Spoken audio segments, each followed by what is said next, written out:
By the end of this video, you will have a basic understanding of how we can use CPR to save lives. This video is brought to you in conjunction with Faith to Unite Charitable Foundation and Trust. CPR stands for Cardiopulmonary Resuscitation.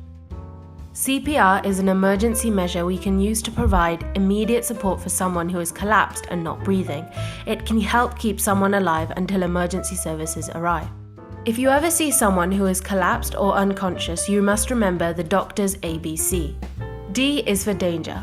Before you begin, check your surroundings to ensure going to help someone will not put your own life at risk. Next, if you can safely reach the person, try to get them out of any danger they may be in. R is for response. Shake them gently by the shoulders and ask them loudly, "Are you all right?" or "Can you hear me?" If they show no significant response, you must then S. Shout for help. Anyone who can help will be useful. A is for airway. Make sure they are lying on their back, then tilt the head back by placing your fingers on their chin and your palm on their forehead, like this. This will open up their airway. B is for breathing.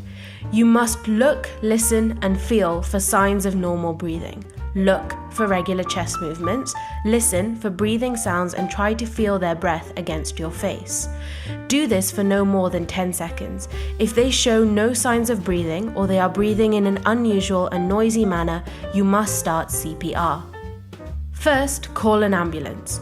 If you have someone with you, ask them to make the call. The ambulance number for Chennai is 108 or 102.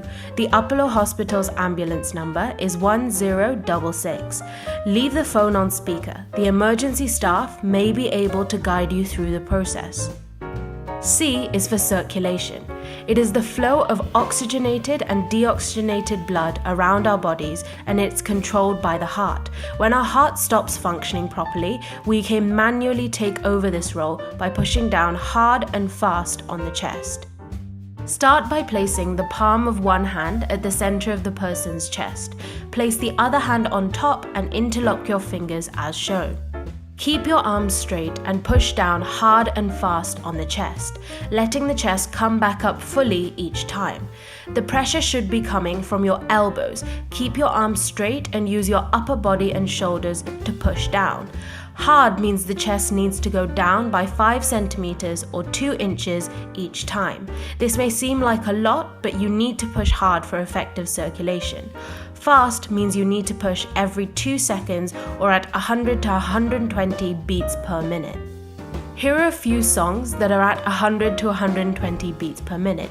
You can time your compressions to their beat. Follow the CPR playlist we made on Spotify to make sure you always have some CPR tracks on hand. If you have been trained, you can provide 2 rescue breaths after every 30 compressions by pinching the nose and blowing air through the mouth and holding the airway open. However, if you have not been properly trained through our workshops or are not comfortable with it, you can simply continue with compressions. If someone else is with you, swap over when you begin to feel tired and aren't able to keep pushing hard and fast. Whatever you do, don't stop until emergency services arrive or the person is definitely breathing normally. Sometimes you can add a final step, D for defibrillation, where a shock is delivered to restart the heart. This is not always possible in India, but some institutions and many more abroad have an easy-to-use defibrillator on site called an AED or automatic external defibrillator. It will lead you through the steps and automatically sends the right electric shocks. If no EED is available, continue with compressions till the ambulance arrives. So to recap, remember doctor's ABC and if available, D. D is for danger, R for response, S is to shout for help, A for airway, B for breathing, C for circulation, and D for defibrillation. With these simple steps, you can save someone's life. We will be providing training workshops at your school in conjunction with Dr M M Yusuf and his team from Apollo Hospitals. Dr M M Yusuf is a cardiothoracic surgeon specializing in minimally invasive cardiac surgery, robotic heart surgery, aortic aneurysm surgery, mitral valve repair, and heart transplant. Share the skills you learned today with your friends and family. Let's make India more equipped to save lives.